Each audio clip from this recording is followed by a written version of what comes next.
We're joined now, maybe for some answers on this, with Marty Cady, the Congressional Bureau Chief from Politico, joining us from Politico's newsroom. Thank you so much for being with us.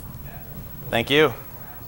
So let's start talking about what you might have planned for next week, because we know what Congress has planned. A recess that isn't really a recess. Can you explain to us what's going to happen next week? I know. I mean, this is horrible if you're someone who's used to the congressional rhythms. I mean, all the staffers were hoping it would be a golf shirt and long lunch sort of week. But not only is the House actually in session, the Senate is going to come in for these pro forma sessions because Republicans want to prevent President Obama from doing any recess appointments. They're particularly worried about the potential for an Elizabeth Warren recess appointment to run the Consumer Protection Agency.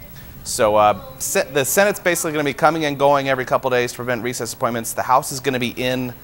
They don't have a whole lot on their schedule, but they are going to do a type of debt limit vote. They're going to do what they call a clean debt limit, which is a straight up, let's raise the debt limit. It's pure theater. It's designed to fail, to show that there isn't enough support for a straight up debt limit vote without accompanying cuts.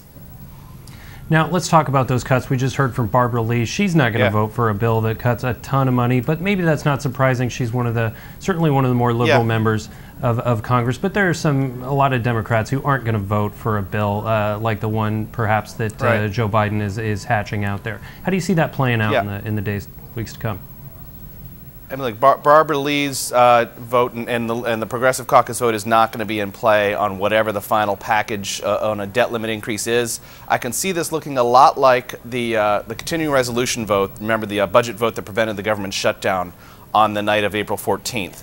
I can see where they come up with a package that gets a good majority of the Republicans and then a couple dozen Democrats. Remember, there were 80 Democrats who crossed over to help the Republicans pass that bill that prevented the government shutdown.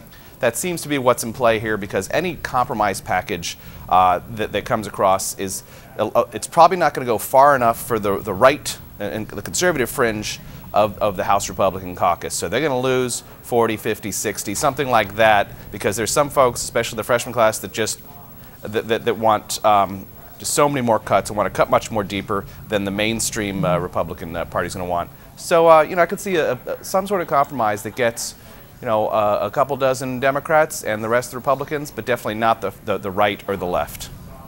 Marty, we have time for one quick question. What's your take on this potential Autopen signature? Is this something we're going to hear about next week, since Congress will be in Washington still?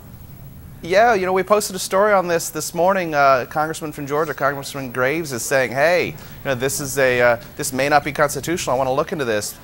This was done in 2005. There was an Office of Legal Counsel opinion from the Bush White House that says, hey, it's okay to use Autopen. What the Constitution says is the president has to sign the bill. Marty, we got to cut you off there. Thanks very much for joining us on Top Line.